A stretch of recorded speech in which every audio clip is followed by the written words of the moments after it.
కేంద్ర ప్రకటనకు ముందు తర్వాత చిరు ఏం మాట్లాడారో ఓసారి చూద్దాం.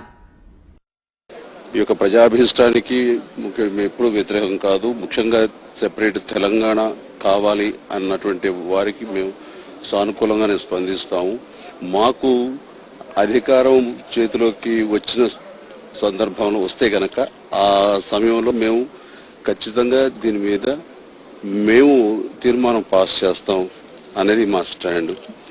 మాకు అలాంటి అవకాశం లేనందున మేము ఈ రోజు కూడా మా స్టాండ్ లో ఎలాంటి ఒక మార్పులు చేర్పులు లేవు.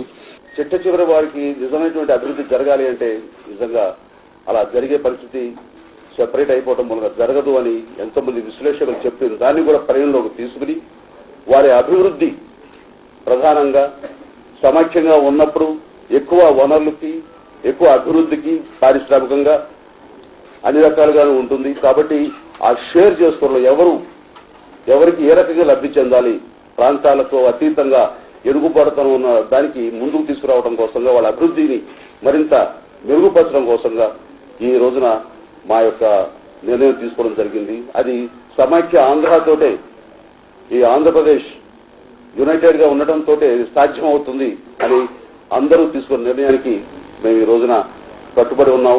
దానికోసమే మేము ఈ రకమైన నిర్ణయం తీసుకోవడం జరిగింది. అన్ని ప్రాంతాల ప్రజల మనోభావాల్ని గౌరవించాలి.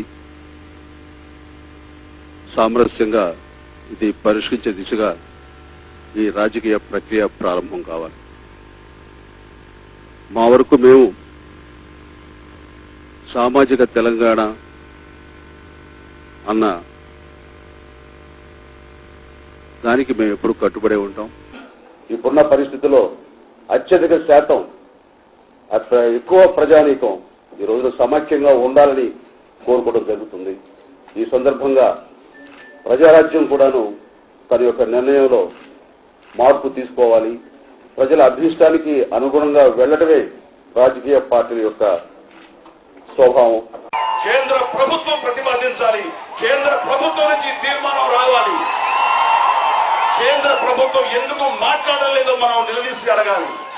కేంద్ర ప్రభుత్వం నుంచి ఈ ప్రతిపాదన వచ్చిన రోజున కేంద్ర ప్రభుత్వం మన సాధక బాధకాలు మన అభివృద్ధి విషయంలో వాళ్ళ దృష్టి సారించి కేంద్రం ప్రతిపాదిస్తే గనక ప్రజారాజ్యం ఎట్టి పరిస్థితుల్లోనూ అడ్డుగా ఉండదు ఉండదు ఉండదు అని మీ అందరి సమక్షంలో చెప్తున్నాను. అయితే నిర్ణయం ఆ రోజున వాళ్ళ అభిప్రాయంగా నేను చెప్పగా అనూహ్యంగా రాత్రి వాళ్ళ నిర్ణయం చెప్పడం మీద వచ్చేటువంటి రియాక్షన్ ఈ రోజున ప్రతి చోట ప్రివేల్ అవుతుంది. దాని పర్యవసానంగా మిగతా కోస్తా ఆంధ్ర రాయలసీమలో ఉవ్వెత్తినటువంటి వ్యతిరేకత ఈ రోజున మనం చూస్తున్నాం. ఇది ఎవరు కూడా ఊహించండి. ఏదైనా సరే ఒక నిర్ణయం తీసుకోవడానికి ముందు వాళ్ళు ఏ విధంగా న్యాయం చేస్తారు అనే దాని మీద విస్తృతమైన చర్చ జరగాలి.